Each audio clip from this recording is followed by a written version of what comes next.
Mon cher Jean-Sébastien, je suis tout à l'honneur et à l'avantage de présenter aux téléspectateurs la fée des confitures. On a des fées à la télé. C'est Christine Ferber qui nous fait plaisir d'être avec nous aujourd'hui.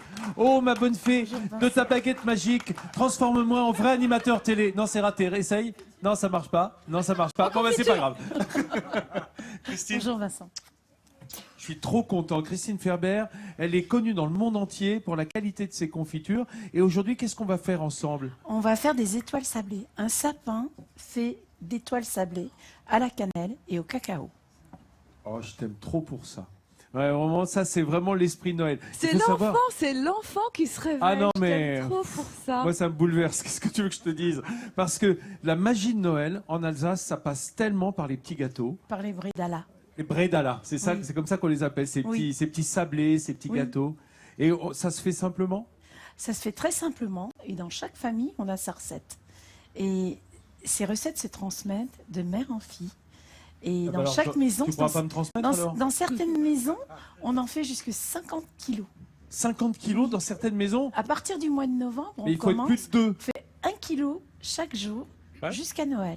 Et après, on mange que ça. Est-ce que vous, je voulais poser une question à Agnès. Est-ce que vous, Agnès, vous avez aussi une recette qui vous a été transmise comme ça? Alors, moi, ça a sauté une génération puisque c'est ma grand-mère qui m'a transmis ces recettes. Ma maman ne cuisinait pas beaucoup, mais j'ai encore les recettes de ma grand-mère, effectivement, et j'ai plaisir à le transmettre à ma fille aujourd'hui. Et vous faites peut-être pas 50 kilos de bredala à Noël. Kilos. Non, mais toi, c'est normal, c'est professionnel. Toi, non. Christine. Au moment de Noël, pendant les 2 semaines de Noël, juste pour se donner une idée, dans ton laboratoire, ton beau laboratoire d'Idemorgevire, combien de kilos de bredala vous sortez à peu près? On sort près de 600 kilos. Parce qu'ils sont 3 à en manger, hein, donc il faut quand même bien 200 kilos par personne. On en fabrique tous les jours. Tous les jours, parce que c'est bon frais. On arrête la confection des confitures mi-novembre. Et ensuite, ce sont les pains d'épices, les bredala, les beraveka, les stollen. Et enfin, on va vous expliquer au cours de l'émission. Merci bien le partage pour atteindre le bonheur et pour donner du bonheur. C'est Christine Ferber, la fée des confitures, qui est aujourd'hui la fée des biscuits. Oui, des bredala. Tout à fait. Et là, je malaxe le beurre, parce que le beurre doit être pommade. Il doit être content, le beurre, qui malaxe, là. Non, mais ça lui fait plaisir. Elle donne du bonheur au beurre. Elle a du mérite, Christine, parce que réussir à faire un beurre pommade avec le froid qu'il fait dehors... Avec le froid qu'il fait, c'est pas facile. Oui, alors, comment dire? Voilà, il faut que le beurre soit à température de la pièce. La pièce est généralement aux alentours de 21 degrés, 22. Ici, il fait 3, 4. Un peu moins, donc, je crois. Oui, voilà. Mais comme tu as les mains très chaudes, mais pas tant chaudes que ça, parce que quand on a le cœur chaud comme tu l'as, on a les mains froides. Je crois que ça fait bien un quart d'heure que je le malaxe. On vous voit depuis tout à l'heure avec c'est marrant parce que... la pauvre. Moi, j'ai une question, Christine. Oui. Dans ma famille, on fait des bredala avec du sucre glace et pas du sucre cristal. Ou du sucre semoule. Ou du sucre semoule. Oui, moi je prends toujours du sucre semoule. Je pense que la friabilité est meilleure. D'accord, je dirai à ma maman et à ma Ce qui est grand-mère. important, c'est ce geste, d'abord, de mélanger le beurre avec le sucre et ensuite d'y ajouter les autres ingrédients qui sont en poudre. De la farine, du cacao, de la poudre de cacao non sucrée, de la cannelle et un petit peu de levure chimique. Ah, pour que ça se souffle que ça se développe un petit peu. Alors, ce qui est le plus important, c'est ce geste-là. Vraiment, il faut caresser les matières et il faut les rouler entre les mains pour les sabler, pour en faire un sable fin qui sera ensuite lié avec les œufs et le lait. Le sablé, c'est pour ça que ça s'appelle comme ça doit rester sablonneux. Tout à fait. Comme si c'était à peine aggloméré. Et ce sont vraiment des pâtes que je conseille à toutes les personnes qui font des bredala de les faire à la main pour obtenir une friabilité et un croustillant sans pareil après cuisson. Je ne sais pas si on se régale plus avec vos sablés qu'avec votre voix, mais elle est d'une douceur. C'est ce que j'allais dire. J'allais dire la douceur de sa voix va bien avec la sensualité du geste. Christine Ferber, elle est douce. Voilà. Et toute sa pâtisserie l'est également. Et Christine, dites-moi Christine, moi je n'aime pas la cannelle. Je sais que je suis pas la seule, c'est quelque chose qui n'est pas forcément apprécié par tout le monde. C'est pas mon truc non plus. Voilà. Mais Christine, je les mange. Est-ce que ça serait une injure de faire votre recette en oubliant la cannelle? Oui, on peut mettre de la vanille, on peut y ajouter de l'épice à pain d'épices, de l'anis étoilé, du poivre. D'accord. C'est marrant, c'est la première fois que tu es d'accord sur tout. Oh oui, au câlin. Christine, moi, j'aime beaucoup Christine. Oui, voilà.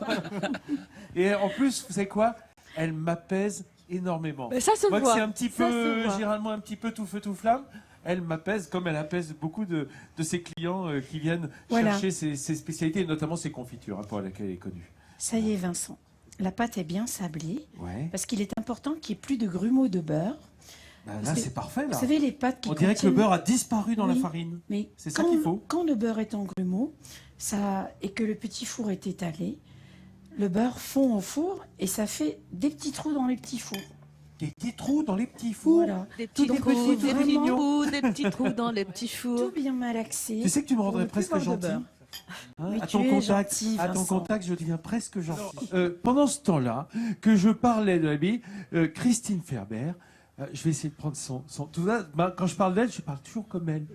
Voilà, Christine Ferber, là, fait des confitures, la reine des biscuits, est en train de mettre de la neige sur les sapins. Oh là là là là là là. Regardez, ces petits édifices, alors qui sont faits d'étoiles, évidemment, de la plus grande en bas à la base jusqu'en haut, et on met du sucre glace simplement. Tout simplement. Et comment on fait si on veut mettre les boules de Noël sur les sapins? On peut mettre des petites billes, des petites perles? On peut mettre des petites boules de Noël en glace royale. En glace royale.